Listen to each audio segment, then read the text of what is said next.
हाय दोस्तों, मेरा नाम प्रताप है और ये मेरे चैनल का पहला वीडियो है जो मैं आज बना रहा हूँ।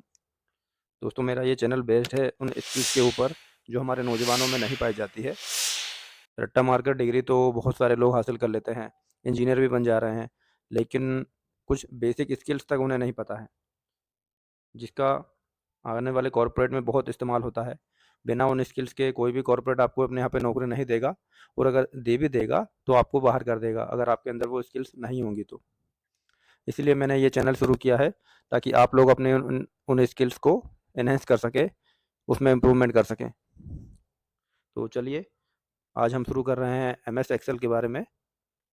आप इस वीडियो को देखकर अपनी एमएस एक्सेल की स्किल्स को बहुत इम्प्रूव कर सकते हैं, और इस चैनल पर हम आपको बहुत सारी ऐसी चीज़ें सिखाने वाले हैं, बताने वाले हैं, जिनसे आप अपनी स्किल्स को इतना इम्प्रूव कर लेंगे कि जब भी आप कहीं इंटरव्यू देने जाएँगे, तो आपको हर वो चीज़ पहले से पता होगी जो आपका इंटरव्यू लेने वाला आपसे पूछेगा या आपसे अपेक्षा रखेगा। तो चलिए शुरू करते हैं। दोस्तों, माइक्रोसॉफ्ट एक्सेल को ओपन करने के लिए एक बेहद सिंपल तरीका है। अगर आपके लैपटॉप में वो इंस्टॉल है, तो आपको सिर्फ राइट क्लिक करना होगा, न्यू पर जाना होगा, और ये यहाँ पर आपको माइक्रोसॉफ्ट से की जितने भी एप्लीकेशंस होती हैं वो सब शो होंगी। तो आप इसमें से माइक्रोसॉफ्ट एक्सेल पर क्लिक कर लीजिए। आप चाहें तो यहाँ पे इसका कोई नाम भी दे सकते हैं। मैंने अभी इसका कोई नाम नहीं दिया है, चलिए मैं इसका नाम दे देता हूँ, स्किल्स इम्प्रूवमेंट। ये मैंने ऐसे ही नाम दे दिया है, आप चाहें तो जो भी चाहे दे सकते हैं। उसके बाद आप इस पर डबल क्लिक कीजिए तो ये ओपन हो जाएगी।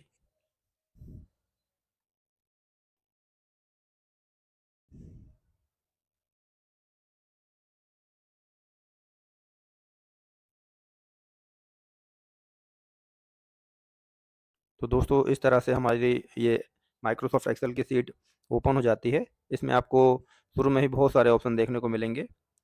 ये हमारी कुछ बेहद ज़रूरी टैब होते हैं, और हर टैब अपने आप में एक स्पेशल काम करता है, और उस टैब से रिलेटेड जितने भी फंक्शंस और बटन्स होंगी वो ये रिबन बार में आपको दिखाई देंगी।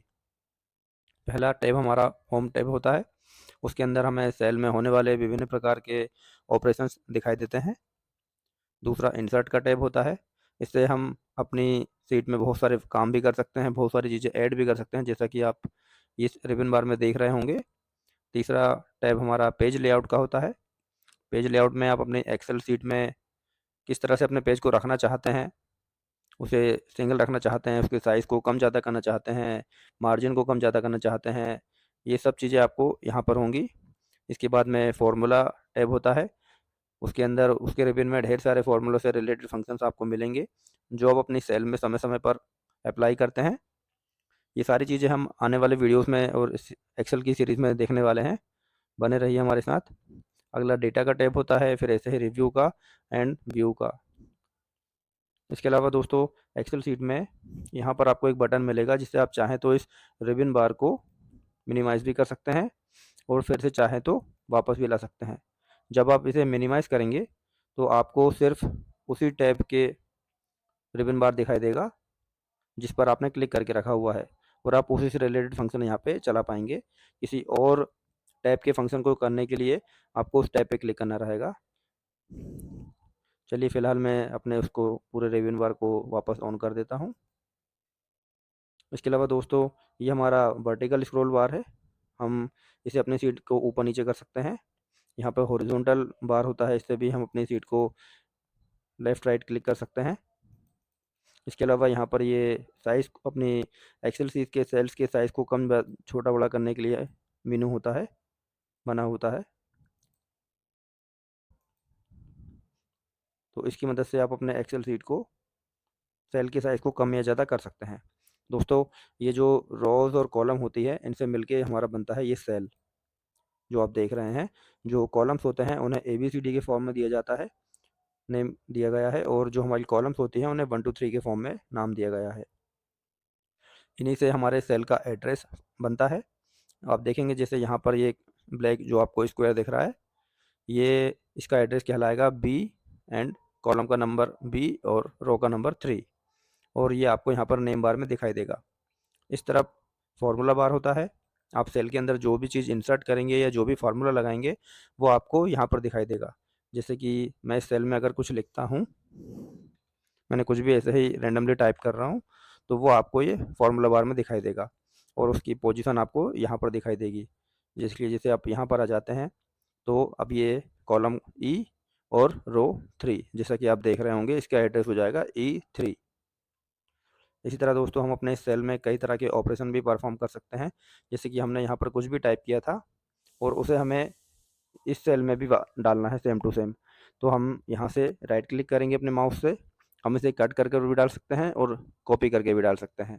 दोस्तों कट कर कर अगर डालेंगे तो ये यहाँ से हट जाएगा और सीधे बस जहाँ पर हम इसे पेस्ट करेंगे वहाँ आ जाएगा। अगर हम इसे सिर्फ कॉपी करेंगे तो सिर्फ इसकी एक कॉपी बन जाएगी और वो हम यहाँ पर करके राइट क्लिक करके या कंट्रोल वी का यूज़ करके डाल सकते हैं। ये देखिए दोस्तों, कॉपी करने के लिए कंट्रोल सी कमांड का यूज़ होता है। हम अपने कीबोर्ड से कंट्रोल सी का यूज़ कर सकते हैं और पेस्ट करने के लिए कंट्रोल वी का यूज़ कर सकते हैं। और कट के इसी तरह कट करने के लिए हम छोड़िए, कट को छोड़िए, इसकी कमांड इतनी यूज़ नहीं होती है। तो दोस्तों माइक्रोसॉफ्ट एक्सेल एक कमाल की चीज़ है और ये बनाया गया था एक्चुअली माइक्रोसॉफ्ट कॉरपोरेशन के ज़रिए। फिर धीरे-धीरे ये पूरे वर्ल्ड में फ़ेमस हो गया और आज इसके बिना कोई दूसरा काम होता ही नहीं है। दोस्तों इस तरह हम जो शीट माइक्रोसॉफ्ट एक्सेल में बनाते हैं ना, स्प्रेडशीट भी कहते हैं। और हम इन शीट एक ही एक्सेल शीट में हम और भी कई सारी शीटें अलग-अलग बना सकते हैं। जैसे कि आप यहाँ देख रहे हैं 3 ऑलरेडी बनी हुई हैं। ये माइक्रोसॉफ्ट एक्सेल का 2010 वर्ज़न है। अभी आप लेटेस्ट वर्ज़न में देखेंगे तो शायद आपको ये शीट दिखाई ना दें। आप यहाँ से इस पर, ये जो आप देख रहे हैं यहाँ पर एक शिफ्ट 11 करके या यहाँ पर क्लिक करके भी आप ज़्यादा से ज़्यादा शीटें बना सकते हैं।